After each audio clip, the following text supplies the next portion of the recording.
कामावर निघालेल्या महिलेवर अत्याचार झालाय. नराधम प्रकाश भांगरेला अटक करण्यात आली. चाकण एमआयडीसी मधील ही घटना आहे आणि 13 मेला रात्रीच्या सुमारास ही घटना घडली आहे. चाकण एमआयडीसी कंपनीमध्ये कामावर निघालेल्या महिलेला ओढून नेत बलात्कार करण्यात आल्याची घटना समोर आली. 13 मेच्या रात्री 11च्या सुमारास ही धक्कादायक घटना समोर आलेली आहे आणि आरोपीला पोलिसांनी अटक केली आहे.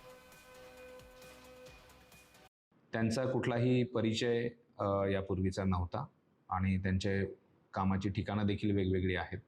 तर अशा परिस्थितीत ही अतिशय दुर्दैवी घटना आहे.